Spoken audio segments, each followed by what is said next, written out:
Buenas tardes. Quiero dar la bienvenida a todos los participantes y advertir que, en primer lugar, que esta emisión se va a grabar para su divulgación a través de redes sociales, a través de los canales del Foro de la Sociedad Civil y de la Agencia Española de Protección de Datos y de la UNED.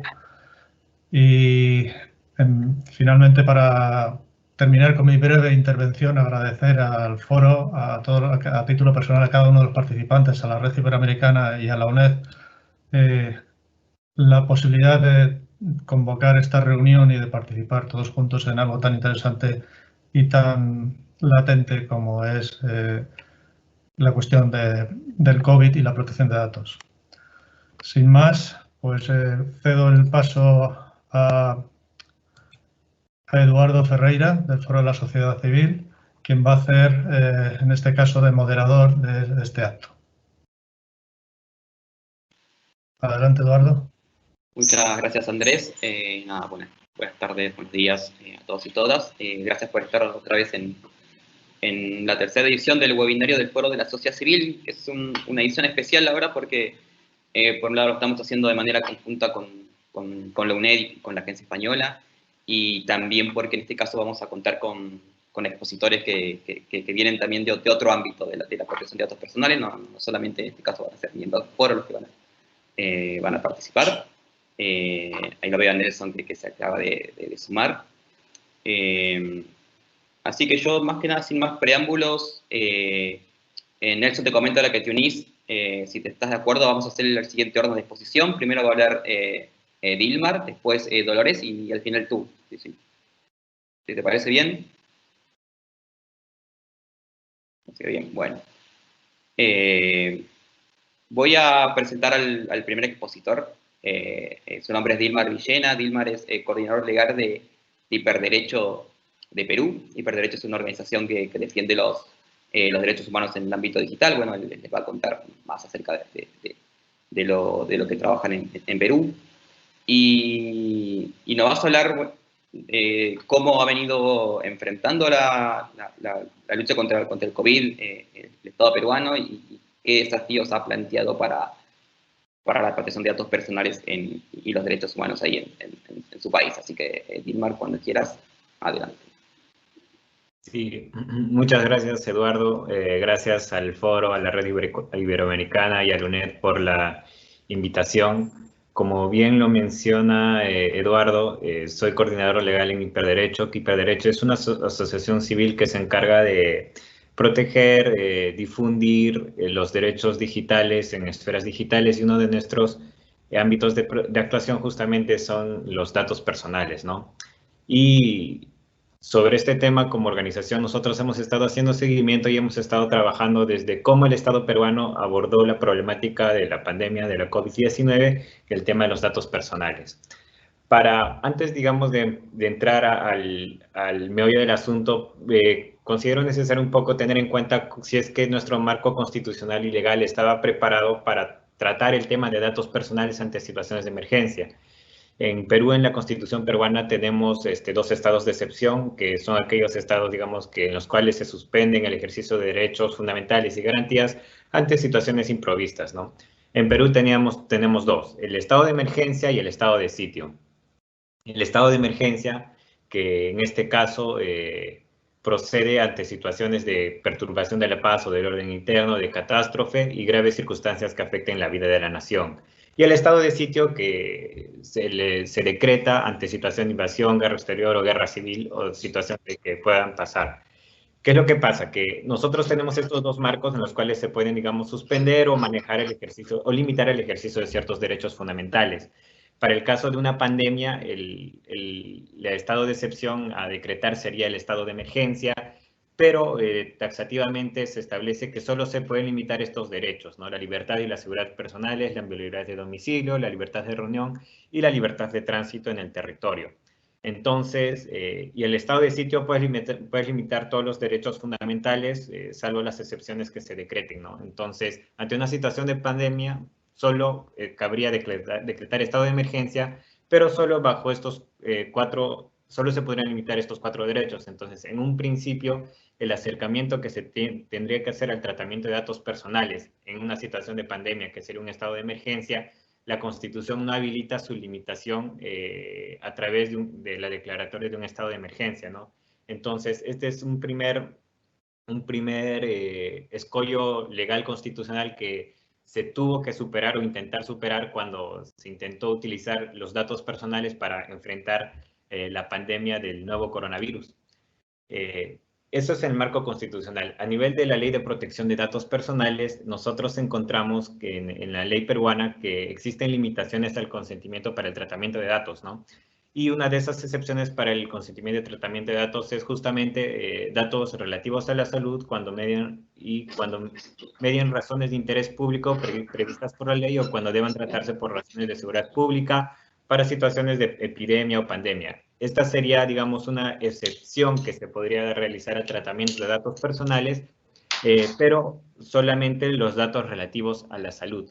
Entonces, en un primer lugar, podemos ver de que la Constitución peruana no había previsto de cuánta importancia podrían tener los datos personales al momento de enfrentar situaciones de crisis sanitaria, ni tampoco la ley de protección de datos circunscribe la limitación del consentimiento a los datos relativos a la salud, ¿no?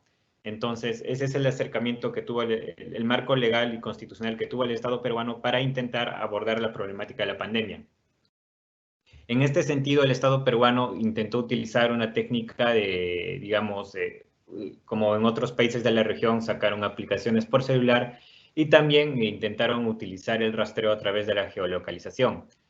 El Estado peruano creó este grupo de trabajo que se llama Te Cuido Perú, que era multisectorial, que estaba el ministro de Defensa, el ministro del Interior, el Ministerio de Salud. Y lo que hacía este grupo de trabajo era, se le permitía el acceso a la geolocalización de los ciudadanos y ciudadanas que, por ejemplo, llamaban a las centrales de emergencia cuando la persona que podía llamar a una central de emergencia porque podía tener síntomas, este grupo de trabajo creado a través de un decreto supremo autorizaba para que este grupo de trabajo pueda acceder en ese momento a la geolocalización de los ciudadanos y ciudadanas que pudieran llamarlos, ¿no? Entonces, un problema que nosotros alertamos como organización fue que aquí está habiendo una excepción al tratamiento de datos personales en lo que implica el consentimiento, porque en Perú la geolocalización es un dato personal y lo que se generaba era que cuando tú llamabas a la central de emergencia porque podías tener algún síntoma, se autorizaba para que el Ministerio de Salud, el Ministerio de Defensa, todos los que son parte de este grupo de trabajo Te Cuido Perú, accedan a tu geolocalización y en caso tú posteriormente salgas, digamos, diagnosticado positivo con el nuevo coronavirus, te habilitaba que accedas incluso hasta los 3 días anteriores hasta 3 días sobre tu movimiento, ¿no? Sobre tu geolocalización, con los fines de asegurar el rastreo y todo ello. Entonces, nosotros hicimos como organización, alertamos en un primer nivel porque acá lo que se estaba generando era una excepción al consentimiento sin que haya necesario un marco constitucional legal claro y habilitante, ¿no?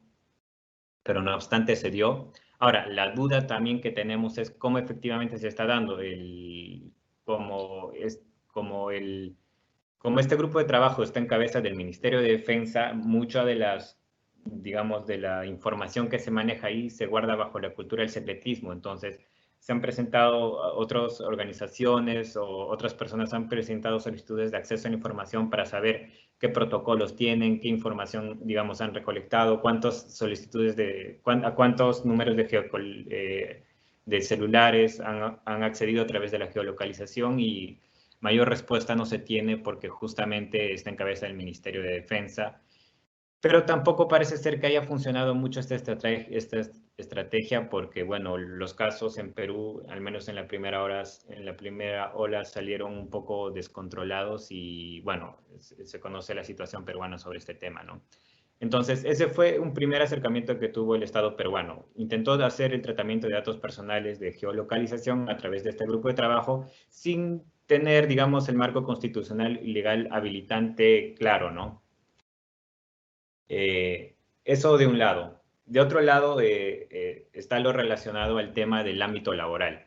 ¿Qué es lo que en Perú la Autoridad de Protección de Datos Personales tiene la capacidad de emitir opiniones consultivas, ¿no? Entonces, justo cuando comenzaron a regularse el regreso, digamos, a los centros de trabajo, la Autoridad de Protección de Datos Personales peruana emitió una opinión consultiva sobre cómo es que deberían de tratarse los datos personales relativos a la salud, que en la normativa peruana son datos sensibles, en el ámbito laboral.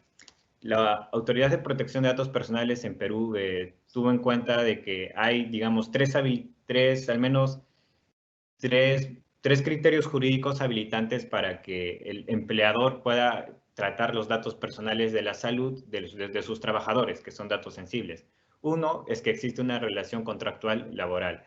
La Ley de Protección de Datos en Perú prevé que es una excepción al consentimiento de tratamiento de datos personales, que existe una relación contractual previa o una relación contractual en ejecución. En este caso existe una relación contractual que es la laboral. Existe y que también existe un interés público previsto por ley, ¿no? Que es la protección de la salud de los trabajadores, y que también existe un interés legítimo del titular del dato, que es justamente salvaguardar la salud. En ese sentido fue que la Autoridad de Protección de Datos Personales del Perú pudo entender de que resulta lícito que el empleador implemente medidas preventivas dirigidas a detectar si alguno de sus trabajadores ha contraído el COVID-19, como por ejemplo la toma de su temperatura u otros datos relacionados a su salud, porque justamente la autoridad entendió de que hay un marco legal habilitante para que el empleador pueda tomar estos datos de salud de sus trabajadores. No obstante, la Autoridad de Protección de Datos peruana sostuvo de que cuando el empleador recoja estos datos de sus trabajadores, debe regirse con los principios de finalidad, proporcionalidad y calidad. Es decir, que los datos personales de salud recogidos deben ser exclusivamente usados para digamos, la lucha y el tratamiento del coronavirus en el centro de trabajo. Deben de recolectarse los datos estrictamente necesarios para hacer frente al nuevo coronavirus, y que los datos sean tratados de acuerdo a al principio de calidad. De la misma manera,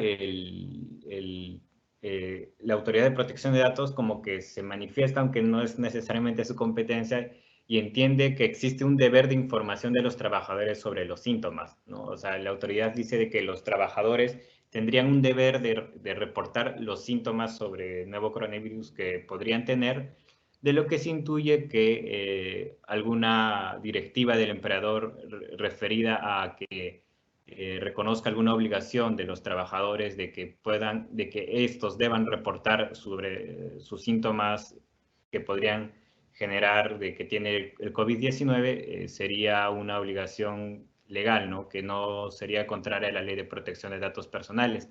También la autoridad prevé de que el empleador pueda hacer preguntas al trabajador relativas a sus síntomas de salud, ¿no? Por ejemplo, si es que la persona si es que la persona tiene fiebre, si es que tiene algún síntoma de dolor de garganta, todos estos síntomas que podrían dar a entender de que el trabajador tiene síntomas del COVID-19.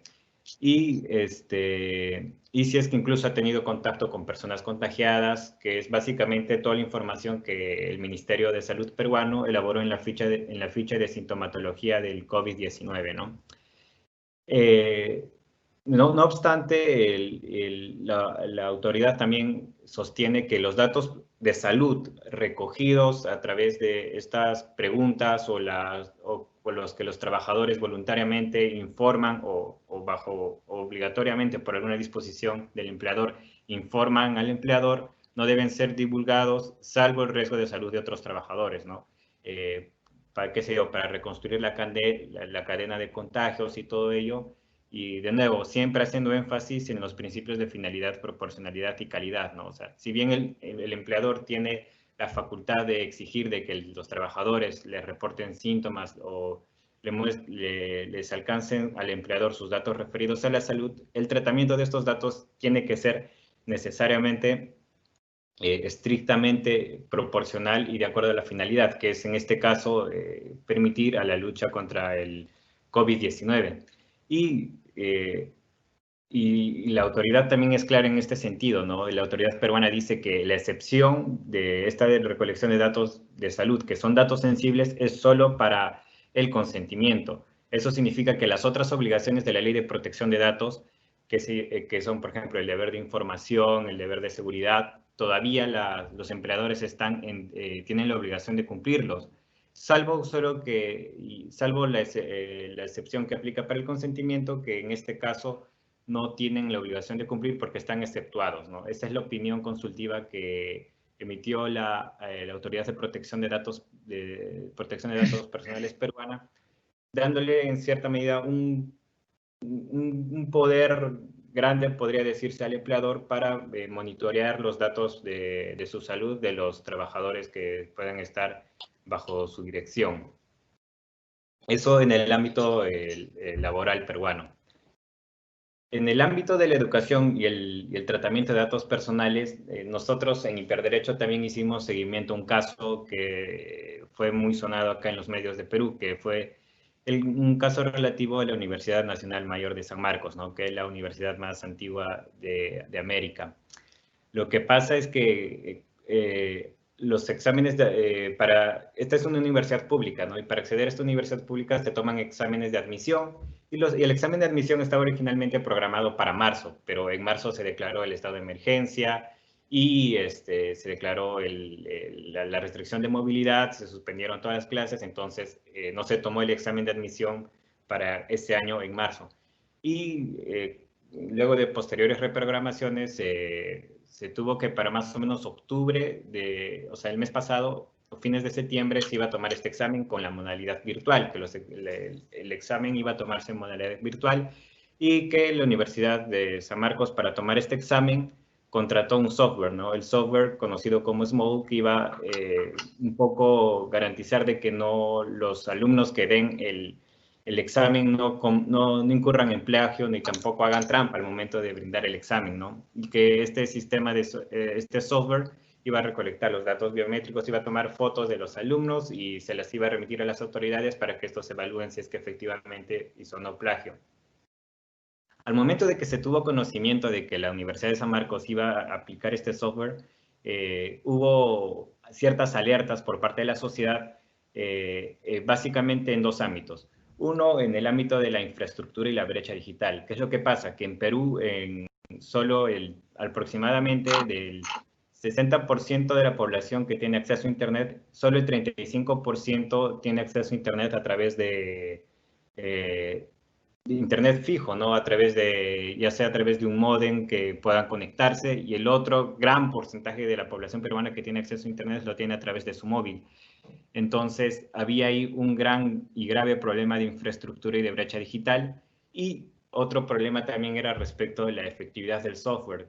¿Qué es lo que pasa? Que estos softwares que hacen reconocimientos de datos biométricos, hay papers y hay muchos informes que te dicen de que estos datos no siempre necesariamente son muy efectivos en países que no son caucásicos, ¿no? Porque estos datos suelen fallar cuando hacen reconocimiento de datos de personas afro o de personas que no tienen los rasgos caucásicos con los datos que fueron entrenados efectivamente este software. Y en un país multiétnico como Perú se llamó la atención de que este software podría fallar porque la composición multiétnica de Perú no necesariamente aseguraba el éxito de un software antiplagio, ¿no? Y más allá de eso, de que de repente, por ejemplo, cuando en el proceso de dar el examen, la universidad les dijo, no tienes que descargar el software Small en tu computadora para dar el examen, y cuando no descargaba el software, sí, ¿no? Te decía, vamos a tratar los datos personales de esta manera, conforme al reglamento, a la Directiva Europea de Protección de Datos y tal. No obstante, cuando el alumno se inscribió para dar el examen de admisión en la universidad, no se le informó de que, porque cuando el alumno se inscribió, el examen iba a ser en modalidad presencial y escrita, ¿no?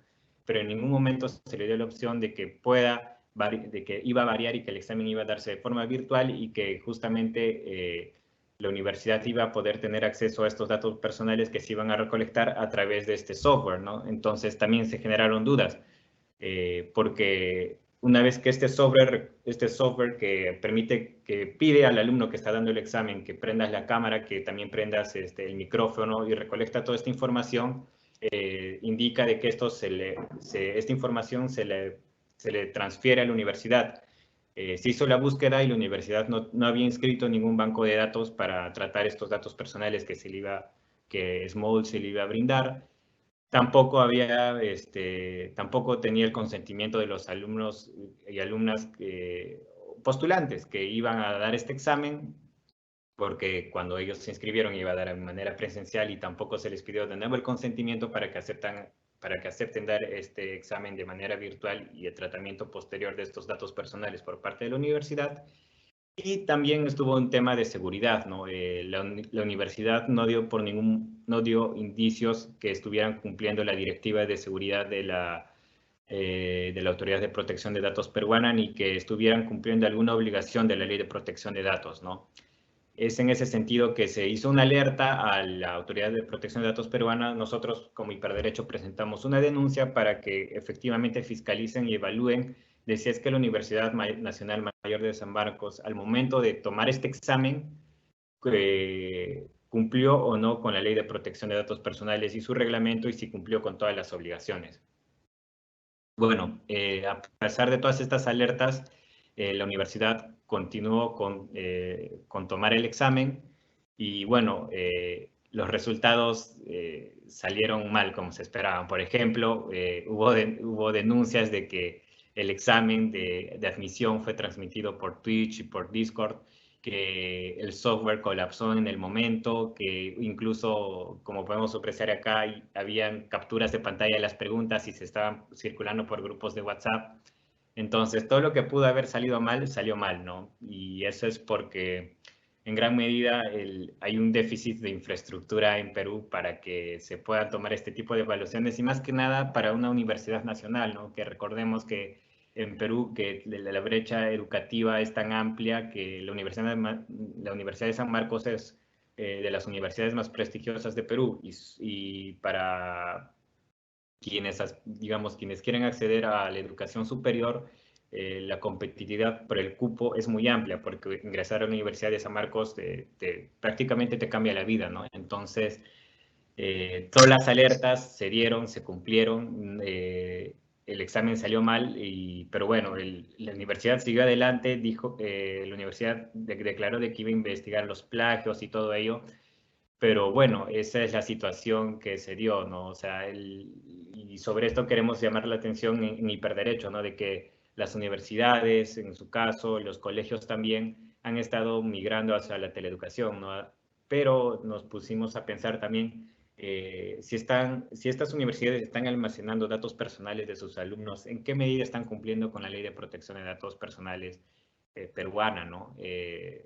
Hemos también recibido reportes de que en otras universidades del Perú, por ejemplo, estaban obligando a que los alumnos brinden información sensible referidas a su salud hacia las universidades y otro tipo de información y otro tipo de datos personales que las universidades que podrían o no tener la capacidad para exigirlas, pero el problema es que las universidades peruanas no todas están, ni los centros educativos ni los colegios, ya sean del Estado o privados, necesariamente cumplen las disposiciones de la Ley de Protección de Datos Personales y su reglamento, ¿no?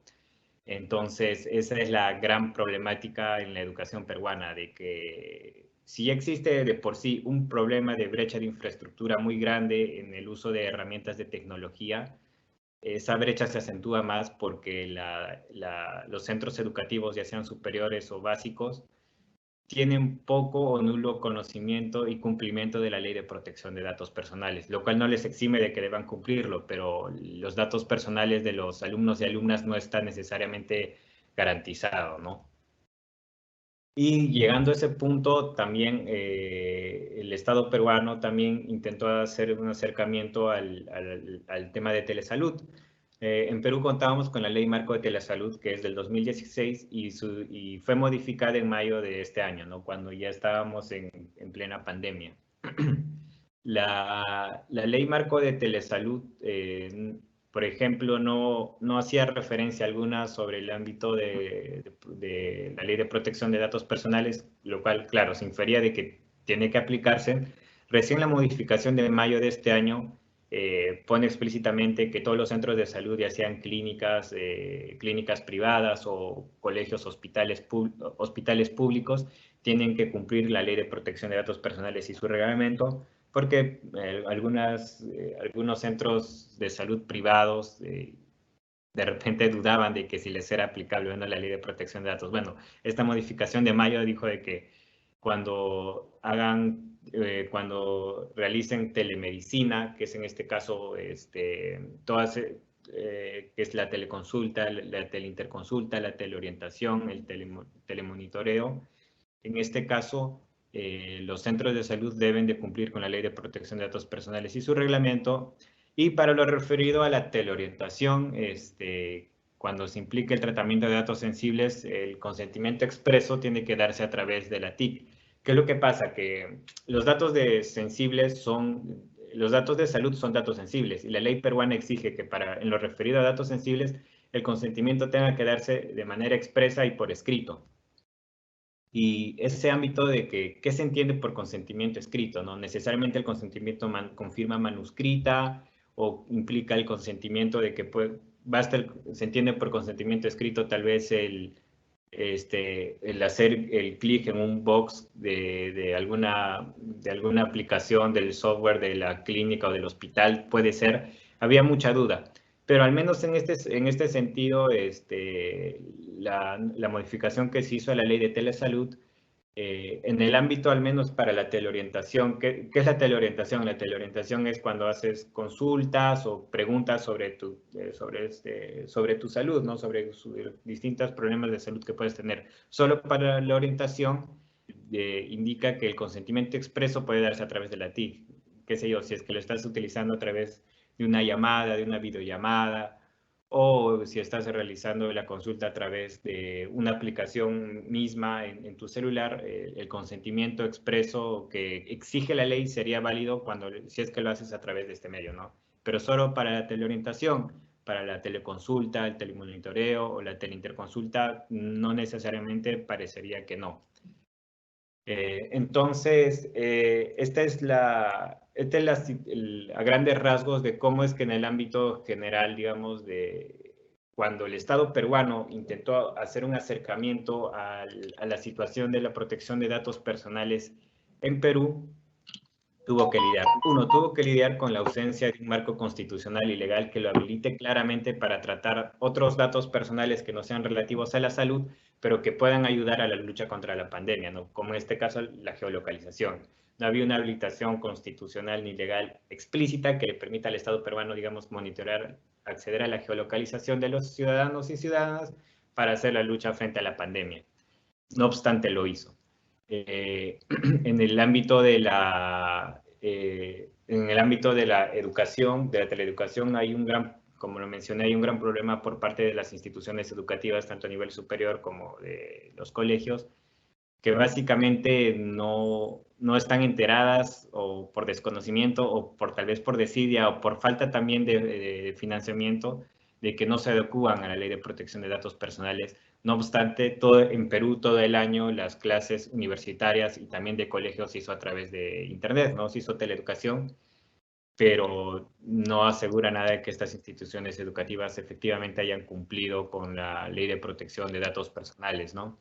Y en el ámbito laboral, lo que tenemos es que tenemos una opinión consultiva que le da facultades al empleador para exigir. O sea, sí, podríamos decir que el empleador sí tiene la habilitación legal para exigir a sus trabajadores que le reporten datos relativos a su salud, pero solo en lo referido al nuevo coronavirus y que puedan tratar estos datos personales sin el consentimiento de los trabajadores. Y en el marco de la telesalud, un poco que se actualizó para la ley para habilitar que cuando los centros de salud públicos o privados traten datos sensibles, el consentimiento expreso que se exige por ley pueda darse a través de la TIC que se está brindando la teleorientación, ¿no? Esa es un poco la situación peruana en el ámbito de la ley de protección de datos personales y cómo es que ha intentado el Estado peruano surcar estos grandes desafíos que de por sí ya era la pandemia del COVID-19 ante un país que tiene una gran falta de infraestructura en temas de telecomunicaciones y que con grandes déficits de cumplimiento también de la ley de protección de datos personales, no solo del sector público, también del sector privado, ¿no? Entonces, esa es la situación peruana. No sé si es que alguno de ustedes tiene alguna duda, alguna pregunta, o si es que las preguntas se van a resolver al final de que todos podamos hablar. Quedó presto y por lo pronto muchas gracias por la atención. Dilmar, tenemos una pregunta de Javier aquí en el chat que dice: desde Sevilla, Andalucía, España, ¿existe la figura del delegado de protección de datos en las instituciones públicas de Perú? ¿Existe la figura del delegado de protección de datos? Del delegado de protección de datos. No, lo que hay en Perú es el responsable del tratamiento, que es que justamente es el que se pide que haya un funcionario encargado, digamos, responsable y directo del tratamiento cuando la entidad sea la que recopile los datos, ¿no? Pero es un funcionario de la entidad público-privada que puede ser el responsable del tratamiento, ¿no? Si es que eso se hace referencia al delegado de protección de datos, ¿no? En la pregunta. No, yo creo que se refiere más bien al rol que existe en el Reglamento General de Protección de Datos de una especie de oficial de protección de datos. Ok. En este caso, lo que se pide es como que hay un funcionario responsable del cumplimiento de protección de datos, pero el problema es que el cumplimiento de la ley de protección de datos en Perú en verdad es deficiente, ¿no? Son solo las grandes empresas, por ejemplo, las grandes empresas de banca, de finanzas, de las grandes compañías de salud tal vez son las que cumplen la ley de protección de datos personales porque tienen el presupuesto para implementarla, ¿no? Las medianas y pequeñas empresas, como pueden ser por ejemplo, los colegios privados, es una empresa acá en Perú, no cumplen con la ley, entonces su nivel de cumplimiento es bajo, ¿no? Entonces, de hecho, si es que la Autoridad de Protección de Datos Personales comenzara a fiscalizar el efectivo cumplimiento de la ley, serían muchas las entidades públicas y privadas en Perú que serían sancionadas. Pero justamente, a pesar de que la ley exige la existencia de esta persona encargada del cumplimiento de datos personales, lo más probable es que en los hechos no exista. Gracias. Perfecto, sí. Y nada, complementando la respuesta de Dilmar, entiendo yo que en la totalidad casi de la legislación de datos personales en Latinoamérica todavía no está la figura de delegado de protección de datos porque, bueno, son creadas antes del reglamento y salvo, no sé, por ahí habría que ver Brasil, que sacó hace poco una nueva ley capaz que lo tiene, pero debería. En Uruguay existe la figura de DPO y en Brasil también, muy parecido al esquema del GDPR. Está perfecto, gracias Dolores por complementar la información. Bueno, ya que estamos, te doy el paso a ti. Primero agradecer a Dilma por la exposición, la verdad que muy completo el panorama de lo que está sucediendo en Perú y la verdad abarcó todos los distintos supuestos y temas que pueda haber durante la pandemia. Así que gracias Dilmar y doy paso a Dolores Dosso. Dolores es experta en protección de datos y nos va a hablar también, entiendo yo, una pantalla más regional y general de los desafíos de la protección de datos para el COVID. Así que, Dolores, cuando quieras, adelante. Bueno, me voy a tomar un segundo para poder compartirles mi pantalla, que creo que es acá. Y a ver cómo tengo que hacer para que ustedes vean. Okay. ¿Ven bien mi No, estamos viendo la pantalla Teams. No. A ver. Vamos a intentar de nuevo.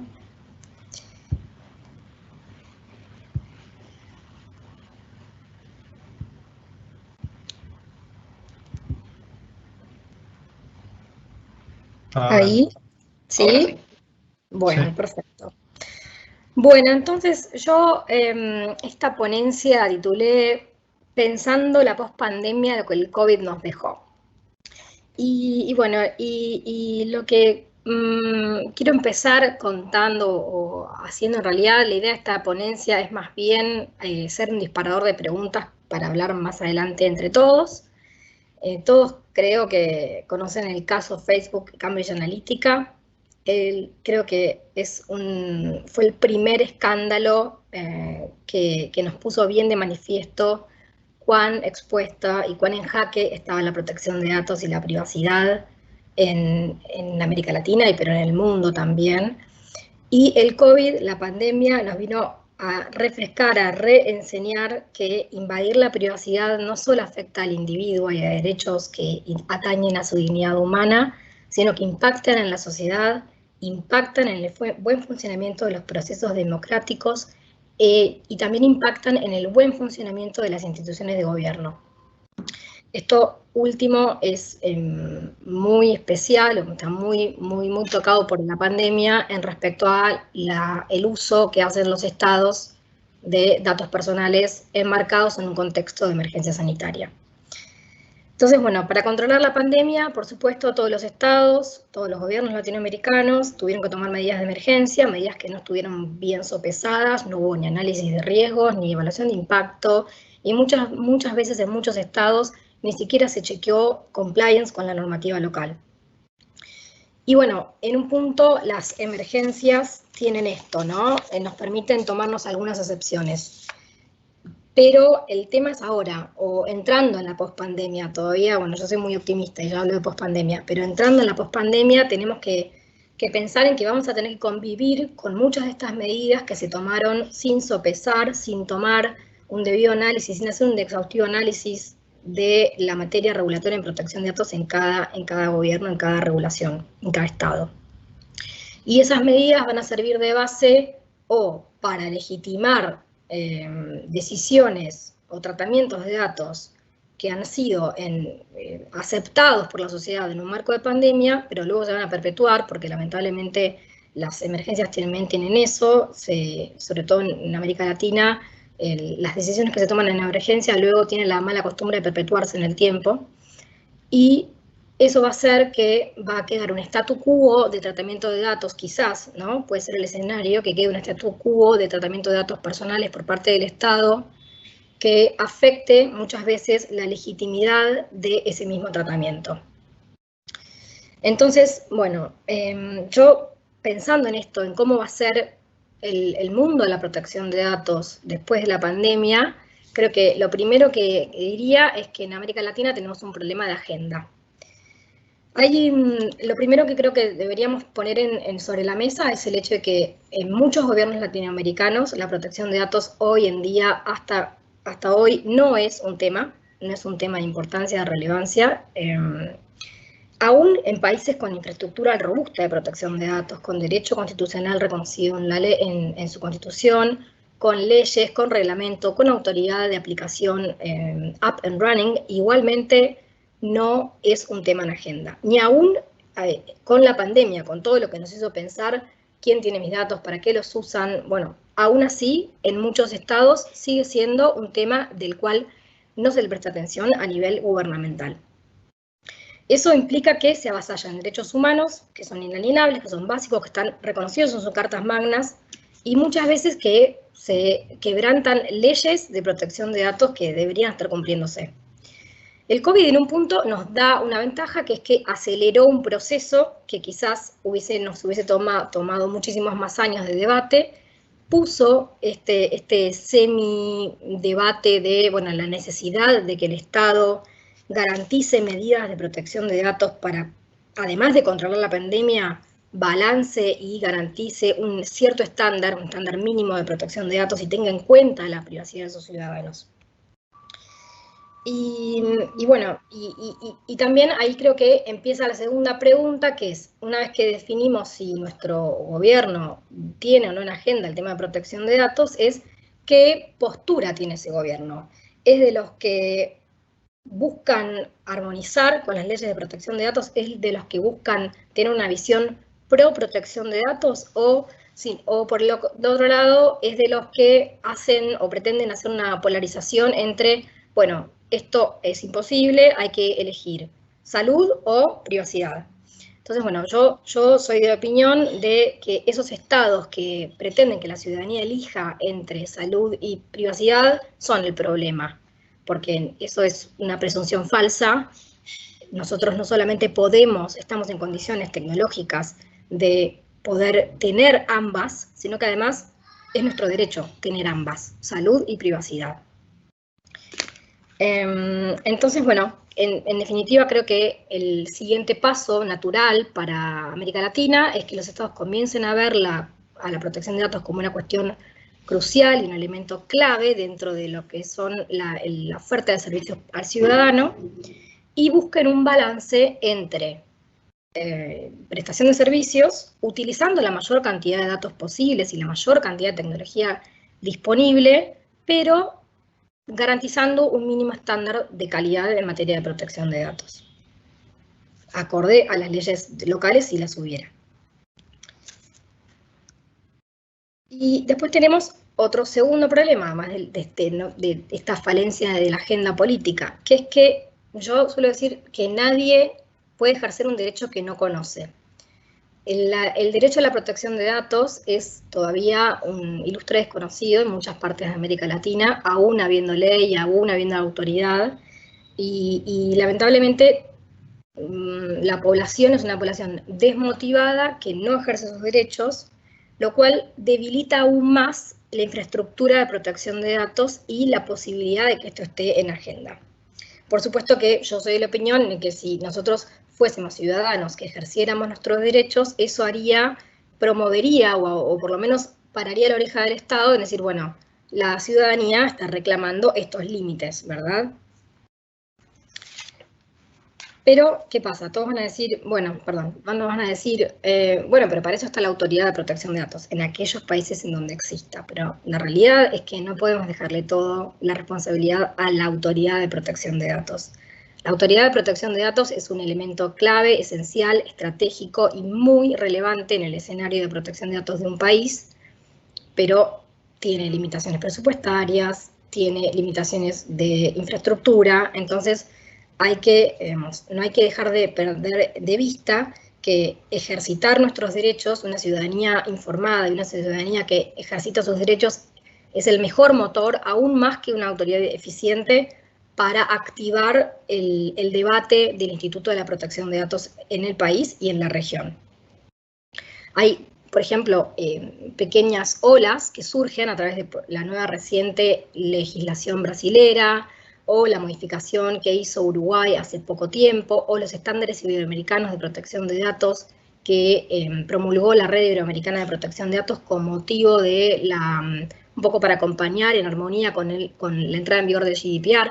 Todas esas cosas son elementos que impulsan a la región y el debate en la región y generan un poco un círculo virtuoso, pero a eso hay que contribuir con poner límites a responsables de tratamiento, sea el Estado, sea privados, porque si nosotros persistimos en dejar que el Estado no cumpla con la ley, en muchos casos yo me he encontrado con países donde los estados, autoridades públicas, siguen pensando que la ley de protección de datos no se les aplica por ser autoridad, por ser Estado. Esa es la cultura de protección de datos que tenemos hoy y el paradigma que hay que cambiar, ¿no? Y bueno, como otra lección COVID que creo que nos deja esta pandemia, es que, como les dije antes, obviamente los gobiernos con el tema de la pandemia han desplegado todo tipo de herramientas tecnológicas, buscando soluciones como han podido, y se han apoyado mucho en el uso de nuevas tecnologías de inteligencia artificial, lo cual es muy bueno el uso intensivo de datos personales. El problema no son los datos. El problema es la legitimidad del tratamiento de esos datos en estado de emergencia, si esos datos si el uso que se hace de esos datos es proporcionado, si es legítimo, si es necesario, si es seguro. También si el Estado rinde cuentas, qué va a pasar con esos datos, cuándo se termina la emergencia, cuánto tiempo es necesario estar en la emergencia y hacer ese tratamiento de datos. Pero más que nada, creo que una de las lecciones que toda esta pandemia y el escándalo de Facebook Analytica nos deja es que la desregulación no es el camino. Ya se ha probado, hay países que tienen sistemas de autorregulación. Facebook es un ejemplo de cómo la autorregulación no es el camino y la importancia del rol de las autoridades de protección de datos para que el Estado y para que los privados también rindan cuentas, apliquen el principio de responsabilidad demostrada, sean transparentes en el uso de la información que hacen de terceros y haya mecanismos de control efectivos. Sí, o sea, el problema, como digo, no son los datos. La idea es que se use la mayor cantidad de datos posibles, pero siempre que se respete un mínimo de protección de datos y un mínimo de mecanismos de control. Y esto creo que es algo que no da vuelta atrás. Los servicios públicos, privados, cada vez están más basados en datos. Y ahí viene el segundo elemento clave, además de la rendición de cuentas o la accountability, es el hecho de generar confianza. Si los usuarios, los consumidores, los ciudadanos no tienen confianza en que el Estado o que los privados, pero hoy, bueno, nos toca hablar del Estado, no tratan de forma transparente, segura y proporcionada sus datos personales, inmediatamente van a ser más reacios a transmitir, perdonen si escuchan los gritos de mis hijos, van a ser más reacios a compartir información personal.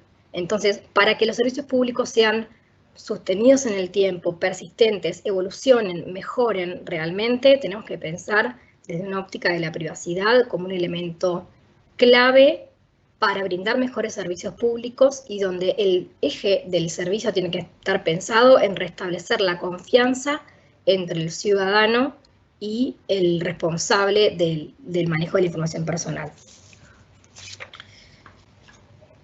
La pandemia obviamente nos recuerda por qué es importante proteger los datos, porque es un derecho individual central, pero también, como les dije al principio, es un imperativo democrático y es una forma de garantizar el buen gobierno.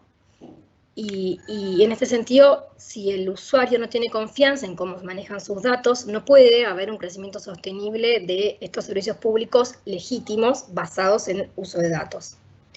Entonces, bueno, ¿cuál es el camino? ¿Cómo se hace para luchar contra la desconfianza del ciudadano?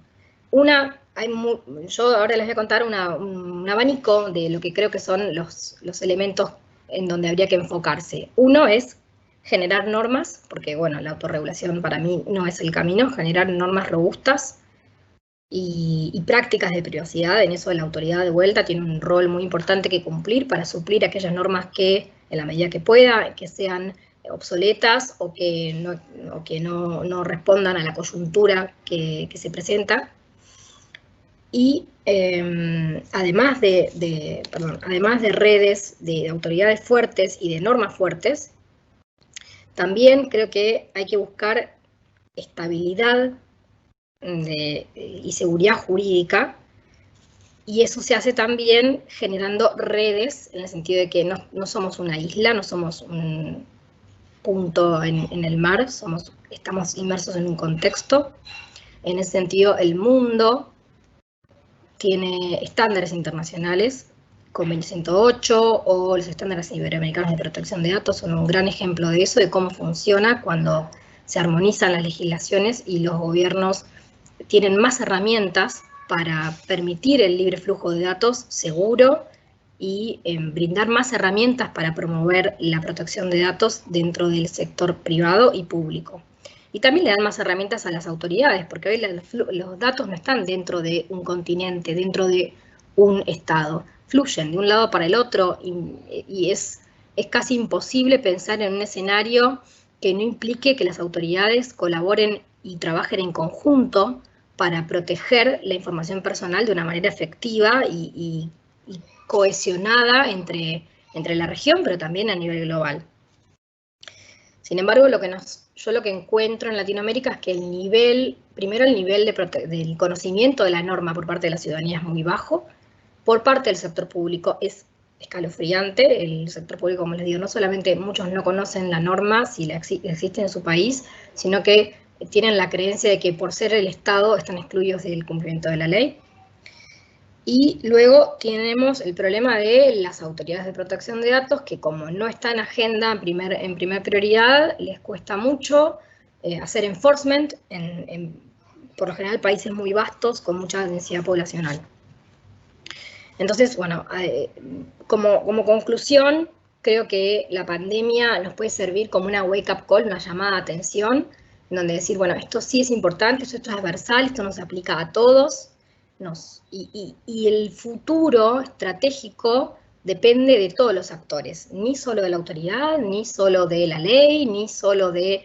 Es un conjunto en donde la ciudadanía tiene que ejercer sus derechos, la autoridad tiene que ofrecer su guía y ser una autoridad robusta, las leyes tienen que ser robustas, tiene que haber mecanismos de control para poder trabajar la confianza, tiene que haber rendición de cuentas, tiene que haber transparencia, tiene que haber accountability y también responsabilidad demostrada, y también tiene que haber, si hace falta, sanciones. También, pero tiene que estar todo hecho en un marco de convergencia regional, convergencia global, armonía y diálogo entre todos los actores. Y eso incluye también a la sociedad civil, que también tiene que ayudar a hacer crecer el instituto y como contaban recién, de la importancia, ¿no?, del trabajo de la sociedad civil y también de los expertos. Los expertos en América Latina también necesitamos expertos de protección de datos que trabajen en el gobierno, que entiendan, que puedan transmitir la importancia que tiene la materia en el sector privado, en la sociedad civil, creo que necesitamos expertos en todos lados. Y un poco, bueno, así termino así termino mi intervención. A mí esta imagen para mí es muy significativa.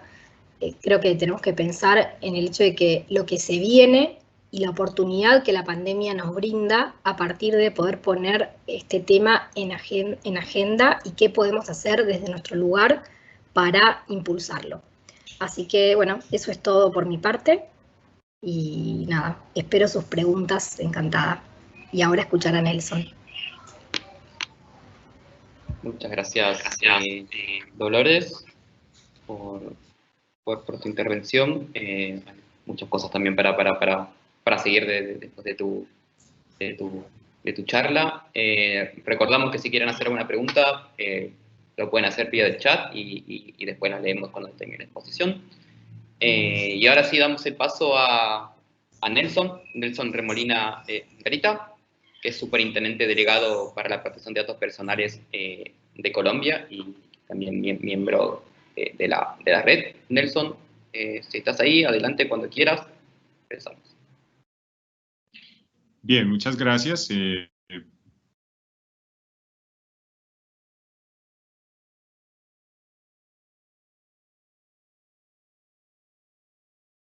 No te estamos escuchando, Nelson. A ver.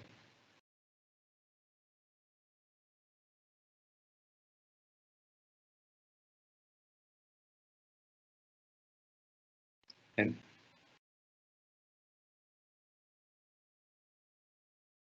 A ver, Nelson, no sé si estás ahí. Te había escuchado al inicio, pero después ya no. Eduardo, tenemos una pregunta. Si quieres, mientras intentamos recuperar a Nelson, leemos la Perfecto. pregunta. Supongo que será para Dolores. Hay una persona Sí. que está preguntando si no considera que lo que viene es menor privacidad con el uso de las nuevas tecnologías. Yo creo que no es menor privacidad, creo que al revés, creo que hoy en América Latina el nivel de protección de la privacidad es en algunos estados casi nulo. Y creo que la concepción, primero que la discusión no debería tener que ser privacidad o tecnología, privacidad o salud. Se pueden ambas y tenemos derecho a tener ambas y tecnológicamente es posible tener ambas. Lo que queremos es usar datos, pero garantizar un estándar, garantizar unos niveles mínimos de protección de nuestra información personal. Esos niveles mínimos de protección también requieren mecanismos de control, pero digamos, yo no creo que sea menos privacidad, al contrario, en muchos estados va a ir creciendo, no disminuyendo. Perfecto. Muchas gracias, Dolores, por la respuesta. Ahora sí creo que lo tenemos a Nelson. Nelson, ¿estás? Sí.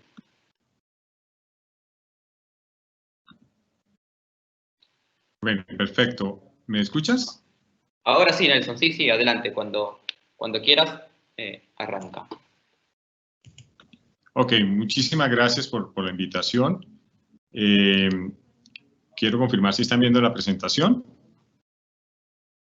Sí, la estamos viendo. Sí, perfecto. Bien, muy bien. Entonces, de nuevo, gracias por permitirme compartir con ustedes algunas ideas sobre este tema. Yo creo que este es un tema que, pues, nos ha dado muchas lecciones, no solo en tratamiento de datos, sino en todos los aspectos de nuestras vidas, y que, pues, aún no está todo dicho ni todo culminado, ¿no? Creo que aún seguimos, al margen de que no ha desaparecido el virus ni es controlable, pero aún seguimos con muchas cosas que se están haciendo y que afectan muchos derechos de todos nosotros. Pero uno podría destacar varias cosas acá y comparto de alguna manera lo que ya planteó Dolores. Yo creo que en primer lugar hay una sensación como de mucha desconfianza. Eso es lo que a veces uno percibe en qué está pasando con mis datos, qué está pasando con muchas cosas. Y son desconfianzas que no son gratuitas, es simplemente, ustedes saben, la confianza es algo individual, la percepción de cada una, pero eso en todo en medio de esta incertidumbre, porque como ustedes muy bien saben, esta pandemia llegó de un día para otro, cambió las cosas de un día para otro, y logró esos cambios que llamamos ahí forzados y que nos tienen una, comillas, nueva normalidad, en la cual, pues, hay muchas discusiones, muchos debates. Creo que este es un tema, como muchos otros temas, que desde luego siempre da eso, surgimiento a diferentes perspectivas de ver los temas, de cuáles son las mejores medidas, de hasta dónde implementar esas medidas, y eso es natural que suceda en cualquier tema y en cualquier aspecto. El punto siempre es tratar de hacer las cosas, o mejor, hacerlas bien o lo mejor posible, porque muchas veces, como ustedes vieron, a veces es por un tema de voluntad política, de regulación, pero también no voluntad política, porque yo creo que esto no hay que centrarlo solo en los gobiernos. Yo creo que en este COVID también grandes protagonistas son las empresas privadas, como lo son, y de hecho creo que los que más tienen datos en el mundo son las empresas del sector privado. Y lo coloco solo por el ejemplo que ustedes muy bien saben de cómo el COVID hizo básicamente que la sociedad, pues los colegios y todo hoy sea prácticamente online, y ahí están utilizando pues diariamente herramientas tecnológicas nuestros hijos, nosotros desde el trabajo, y pues básicamente quienes están a cargo de todas las herramientas pues no son los gobiernos, como ustedes muy bien saben. Lo que pasa es que a veces los gobiernos, como han creado unas herramientas para recolectar ciertos datos, pues a veces el ojo solo está allí, pero hay que mirar a todos los actores y desde luego pues que todos hagan los temas o este tema muy bien. Y también lo planteo con que hay mucha especulación, ¿no? Con estos aspectos. La verdad, ¿cómo sabemos si nuestros datos están siendo tratados debidamente? ¿Quién tiene prueba de ello? Realmente no sé. Partimos de la buena fe y la ética y el profesionalismo de todos los que tratan los datos. Eso es un supuesto. Ahora, demostrar que eso, lo digo ahora porque como yo hago en este momento los roles de autoridad, cuando a mí me llega un caso, a mí me toca con evidencia, con pruebas para tomar decisiones. Se pueden tomar algunas decisiones de tipo sancionatorio u otras simplemente de enfoque preventivo, y ahora un poco les comento eso que se ha hecho. Pero básicamente una autoridad tiene que trabajar con evidencia, y eso es algo que también es natural y tiene que convivir muchos derechos, como entre otros el debido proceso en cualquier actuación. Entonces, a veces muchas cosas no se hacen no por falta de voluntad de la autoridad, sino porque no hay evidencia de lo que están afirmando. Hay que tener presente que una cosa es lo que se afirma en redes, en un periódico, una revista, y otro es lo que se lleve ya un expediente ante un juez o ante una autoridad de protección de datos. Son cosas y son parte de las reglas de juego de los estados democráticos, donde pues el debido proceso pues hay que observarse. Ahora bien, en tema de los datos, ustedes saben, pues la información siempre ha sido el activo muy relevante. Lo que pasa es que en los últimos 25 años es creo que el más valioso, en la medida en que hay más información, más tecnologías para obtenerla, y pues buena parte de lo que estamos viendo con el COVID, que creo que se disparó, sí, aunque ya estaba, pero se disparó más el uso de tecnologías en parte de nuestra cotidianidad. Pensemos en nuestros hijos todos los días en el tema de colegio, nosotros en reuniones a través de plataformas como esta u otras, y creación de muchas ayudas o herramientas que se ha considerado que pueden ser útiles. Y ustedes saben cómo los gobiernos y las entidades privadas han hecho uso de APPs, han creado páginas web, registros obligatorios, temas de tomas de temperatura, pero también se han creado muchos protocolos de bioseguridad en muchas actividades. Acá en Colombia hay más de 70, por ejemplo. En muchas actividades, para un gimnasio, para ir al cine, para ir al supermercado, protocolos que de alguna manera implican recolección de algunos datos. Y sobre esto, como siempre, pues como ustedes saben, hay un gran apetito por el dato, porque se cree que un dato utilizado bien, pues puede generar buenos resultados, como un insumo para tomar una decisión. No sé si los datos per se sean siempre la solución, creo que no, es parte de, sobre todo en temas tan complejos que tienen que ver acá con derechos humanos, con la salud, con el crecimiento económico y otros aspectos. Y como siempre, el punto de esto son cosas que ya mencionó Dolores hace tiempo, y esto es algo que viene también de hace tiempo. Me explico. Año 75. El tema no es tanto el uso de la tecnología o los datos, es cómo neutralizar los posibles efectos negativos que pueda generar el uso de estas herramientas tecnológicas, el progreso científico y tecnológico. Ustedes ven ahí una resolución de la ONU del 75, quizás hay anteriores, pero esta es un poco la que más siempre me gusta referirme, porque me gusta ese tema de neutralizar en el sentido preventivo, ¿no? Cómo evitar tratamientos indebidos de los datos de la gente para, por ejemplo, adoptar medidas con miras a mitigar los efectos negativos del COVID, el contagio o su propagación en una sociedad. Y acá vienen temas que hay que analizar siempre, y aunque ya muchas cosas se hicieron, igual es importante tenerlas presentes para las que se están haciendo o las que seguramente se harán con ocasión de estas situaciones, digamos, no usuales en nuestra sociedad, como es pues una pandemia tan grave o de la dimensión que estamos atravesando. Y entonces las medidas que se toman, pues uno tiene que mirar, como ustedes muy bien saben, y paso esto muy rápido, pues cuál es el objetivo de esa medida. O sea, realmente sí va a ser útil o no para mitigar el contagio o evitar el contagio, por ejemplo. ¿Qué tan necesaria es la medida? O sea, ¿no? ¿Cuál es el alcance de la medida? Porque uno siempre puede tener una medida con un buen propósito, pero hay que mirar cómo la diseñó, cuál es el alcance, hasta dónde va. Y el otro punto que yo veo es cómo se implementa la medida en la práctica. Porque usted puede sacar una gran política, una circular dando instrucciones, pero usted va y entra a un centro comercial o va a una sala de cine o a un supermercado y no están implementando bien las decisiones o las órdenes que dan las autoridades. Me explico, hay protocolos de bioseguridad para X o Y situaciones, pero cuando usted va a un banco, ve, por ejemplo, que en los protocolos de bioseguridad la orden es limpie los huelleros y no los limpian.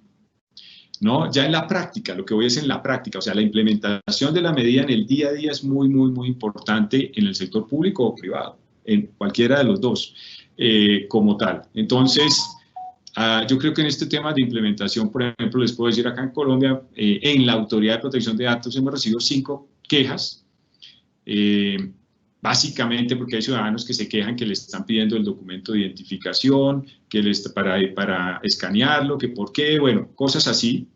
Y eso no se está ordenando, pero eso es lo que a veces hacen en la práctica. Eso es lo que quiero que tengan presente, que la implementación muchas veces las empresas que lo están haciendo no están siguiendo las instrucciones que se le dieron. De hecho, nosotros acá en Colombia, la circular 8 de 18 de agosto de 2020, se creó una circular para la implementación de esas medidas. Y lo primero que se decía es que todas estas medidas que se han adoptado con COVID, estos protocolos de bioseguridad que han emitido el Ministerio de Salud, pues no suspenden el derecho a la protección de datos. Hay que implementarlas debidamente, hay que pedir solo información estrictamente necesaria para las finalidades específicas que se requieren en esos protocolos. Hay que dar una protección reforzada a los datos sensibles como la salud. Hay que garantizar la confidencialidad y seguridad de esa información, solo circularla o entregarla a determinadas personas. Esas cosas que uno puede asumir que mucha gente sabe y en la práctica no. O sea, ya en el comercio, las empresas, cuando están implementando esto, pues realmente ahí hay mucho por trabajar. Entonces, a veces no es solo en la medida como se diseñe, sino la implementación de la misma en la práctica.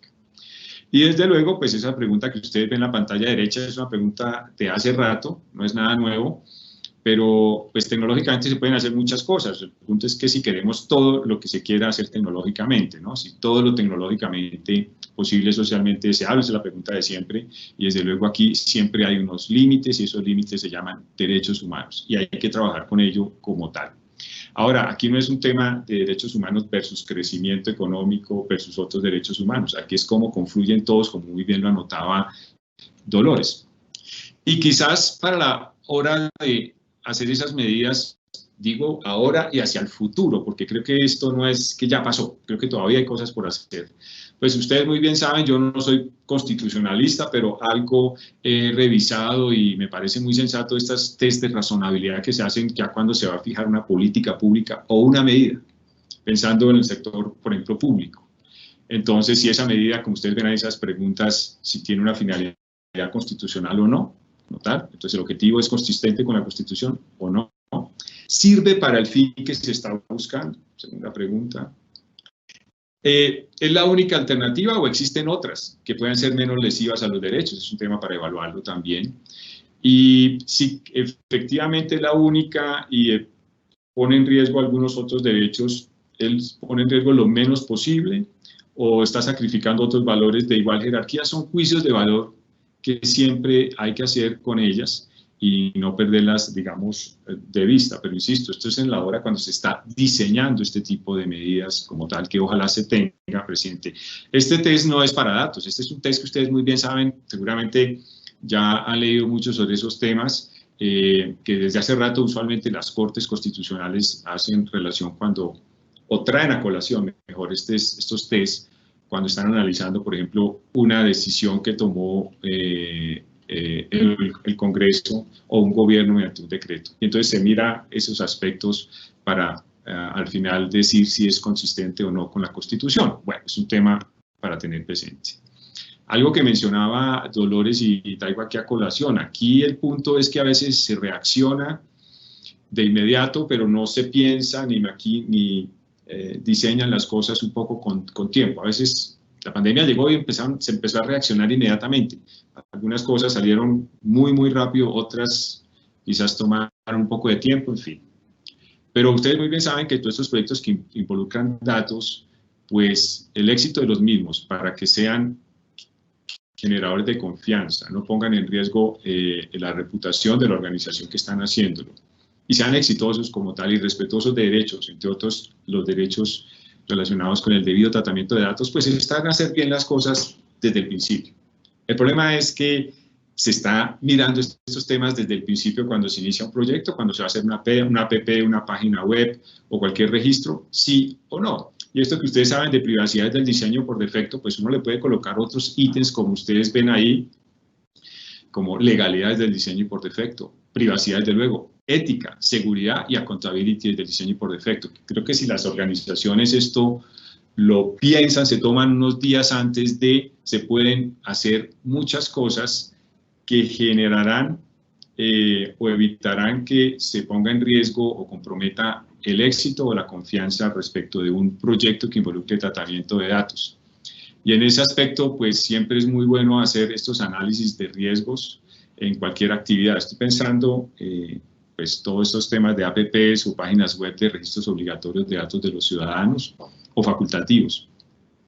Pero en esto, quien está diseñándolo, pues siempre debe tener presente estos elementos que ustedes saben que son muy de la mano con todo esto del principio de accountability y análisis de riesgos. Identificar qué riesgos tenemos allí, ¿Qué tanto puede suceder esos riesgos en la práctica realmente? Porque ustedes saben, todos los días estamos en riesgo.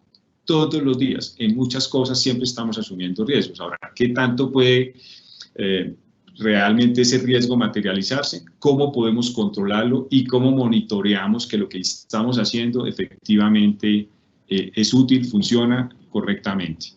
Y voy terminando con algo que mencionó Dolores, que me parece básico. Aquí el éxito o fracaso de algo depende de la confianza que se tenga. La confianza en una empresa, en una entidad pública, en la gente.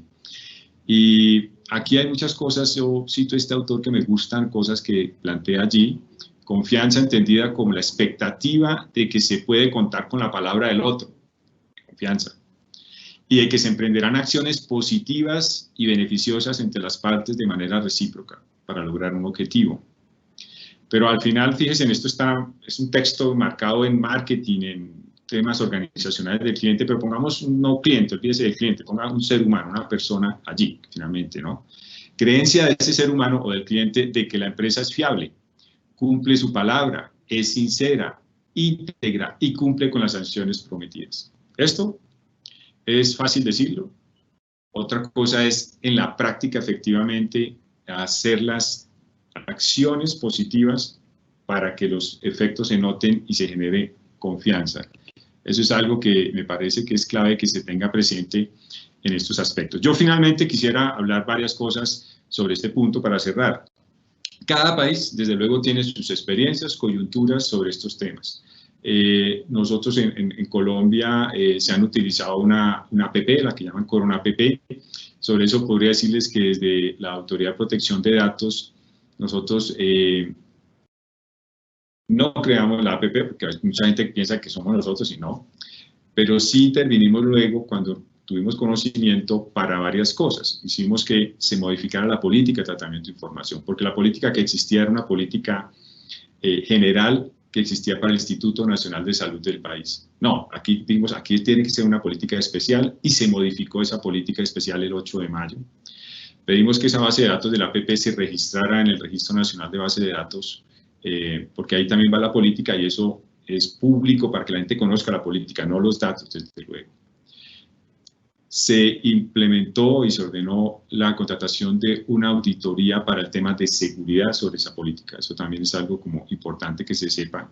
Y también el diseño de la APP se modificó para que la gente, en cuanto a sus datos, fuese más consciente sobre cierta información que debe conocer. Y lo propio también se hizo con varios registros que crearon algunos municipios, Medellín, en Cali, Bogotá, pidiendo que se ajusten medidas de seguridad y que se cumplan unas reglas en cuanto a la captura y uso de datos sensibles, particularmente pautas de información. No sé si me escuchan o se fue la señal. ¿Sí me escuchas? ¿Sí? Ok. Quizás eso. Y yo también terminaría con lo siguiente, que a mí me preocupa no como autoridad, sino como ciudadano. Yo creo que como ciudadano a veces veo que nos falta una visión más colectiva de los derechos en el sentido, y lo coloco como contraposición a la visión individualista. Yo creo que no en datos, sino en el tema de salud, lo que estoy viendo. Mientras muchos hacemos y cumplimos los protocolos para usar mascarillas, en fin, otros no lo hacen. Entonces uno no tiene que pensar solo en sus derechos, sino también los derechos de los demás. Y lo traigo con el tema de datos. A veces se recolectan datos también porque se necesitan para proteger los derechos de los demás.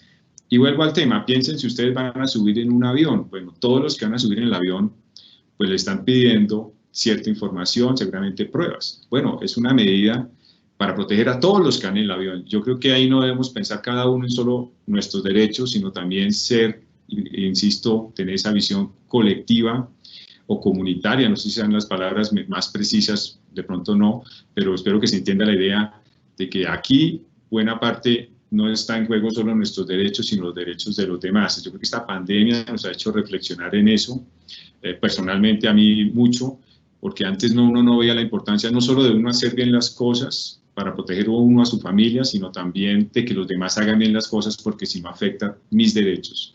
Y eso me parece que no hay que perderlo de vista y lo digo sobre todo por por a veces este tema de personas que pues, no utilizan mascarillas porque dicen, pues no, es libre desarrollo de la personalidad. Siempre va a haber una razón, pero creo que no siempre hay que pensar de manera individual en cada uno, sino en la sociedad como tal. Bueno, yo dejaría eso por ahí hasta este momento y de nuevo gracias y bueno, un abrazo. Muchas gracias, Nelson, por tu exposición. Como les dije, hay espacio para las preguntas.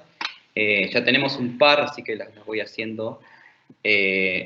Elizabeth de la PRODAP de Costa Rica pregunta, quisiera conocer el criterio de la autoridad de Perú respecto del uso de cámaras y audio en las clases virtuales de las universidades. No sé, Dilma, si estás ahí, si puedes contestar la pregunta. Bueno, la autoridad no tiene, no ha emitido una opinión consultiva en específico sobre este tema.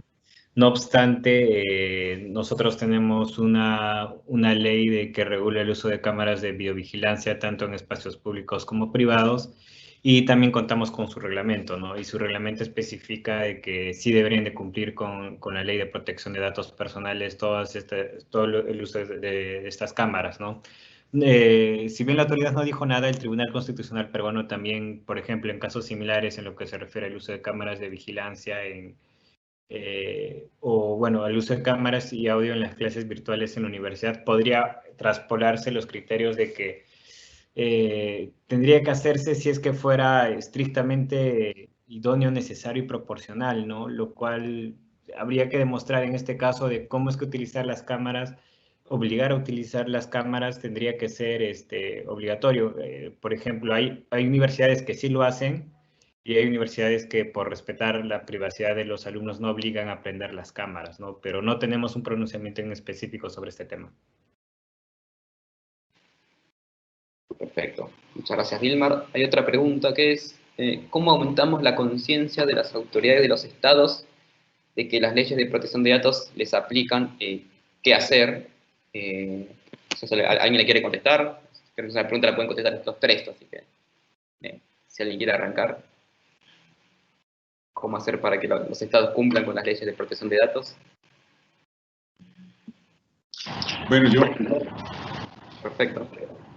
Yo más que cómo hacer, es que es un deber. O sea, las constituciones son muy claras usualmente, me corrigen, pero en Colombia la constitución es clara que los funcionarios públicos debemos cumplir la constitución y la ley y respondemos por acción u omisión.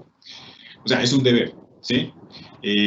Como tal. Entonces, no es opcional, es que se debe. Pero yo creo que a veces hay que ser también consciente, y eso no es una excusa, desde luego, que a veces no todo el mundo ve de igual manera es la importancia de este derecho. Y yo creo que hay que seguir trabajando para que quien tenga las decisiones en el Estado pues sea consciente de la importancia de este derecho. Quizás no lo sabe. Pensemos todas las personas que elegimos en una democracia a través del voto popular. Ellos no son expertos en datos, no, lo único que se pide en una democracia es ser edad y ya, y votar, pero no sabemos si son expertos en estos temas. Entonces, si usted me dice cómo hacer, quizás uno de los puntos que podría hacerse es cómo llegarle a ellos para que sepan la relevancia del tema, o sea, por lo menos queden suficientemente informados del impacto en la ciudadanía, en sus derechos humanos y el impacto en la economía en un país como el tema de datos, porque acá el tema de datos muchas veces, con eso voy terminando, se presenta como una barrera y eso es una estrategia que me parece que, bueno, en algunos casos ha funcionado, pues me parece que no es honesta esa afirmación, todo lo contrario, buenos tratamientos de datos, economías con buenos tratamientos de datos que van a tener más oportunidades porque están trabajando, innovando desde la legalidad, pero también generando confianza en los consumidores sobre esos productos que se está haciendo sobre datos. Y una cosa a agregar, coincido plenamente y también creo que para eso también están las sanciones, es una herramienta para dar a conocer el instituto y también ejemplificar sobre la importancia de tener que cumplirlo. Y también se pueden hacer cosas como, por ejemplo, depende de la legislación y qué legislación lo permite o no, pero herramientas para generar rendición de cuentas en materia de protección de datos en el sector público. Así como el sector público, no sé, anualmente o bianualmente, presenta informes y rinde cuentas de su gestión, bueno, también podrían informar sobre cuál es su programa de privacidad, cómo tratan la información personal, qué medidas de seguridad aplican, un poco transparentar la gestión de datos personales desde parte del sector público. Sí, y complementando lo que mencionan acá, totalmente de acuerdo con ello. Y, por ejemplo, nosotros tenemos acciones de litigio estratégico justamente cuando vemos que una entidad pública maneja datos de especial importancia y no los quiere cumplir, ¿no? Acá en Perú, por ejemplo, tenemos unos organismos constitucionales autónomos, como en este caso es RENIEG, que es el encargado del registro, que maneja todos los datos personales referidos al registro, ¿no? Estado civil, nacimiento, todo ello, y bajo su concepto a ellos no les es aplicable la ley de protección de datos personales.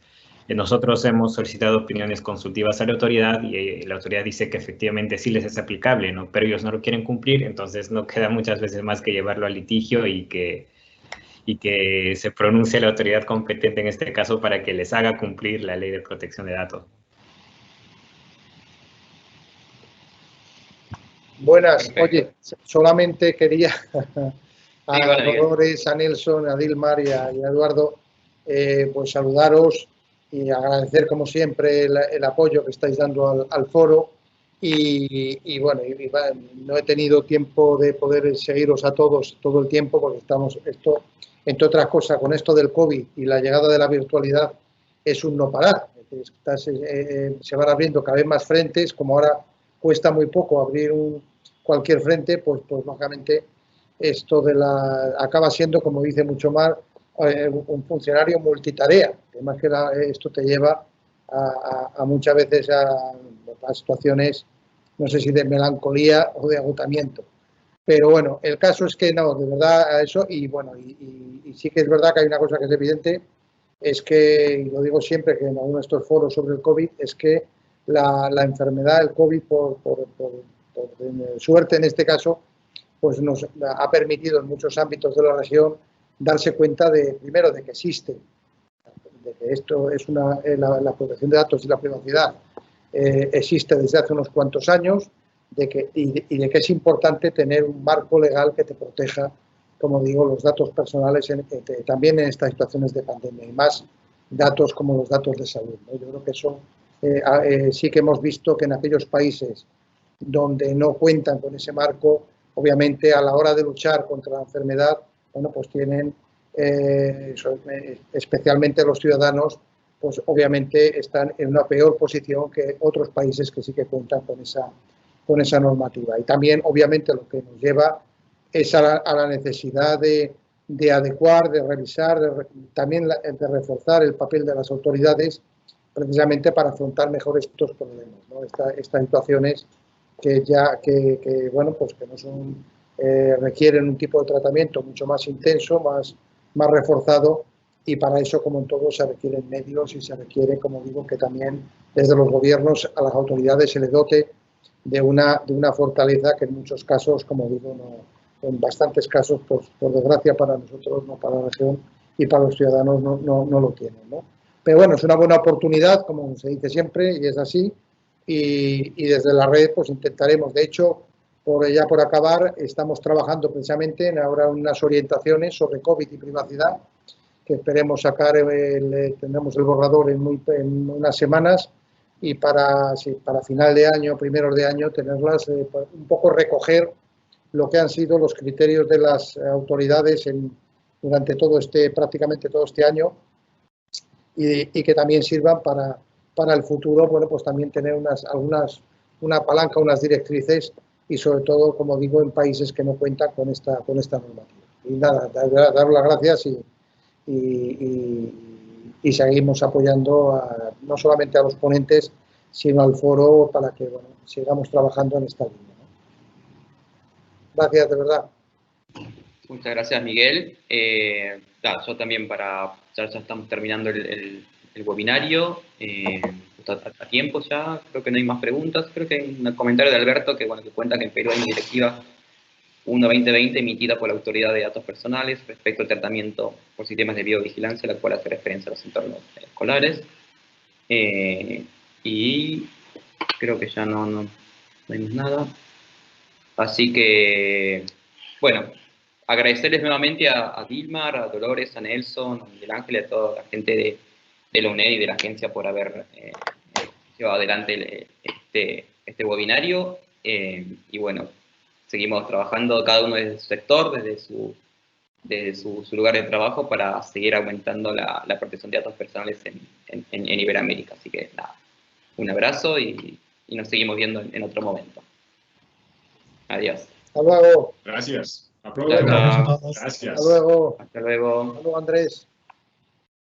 Gracias.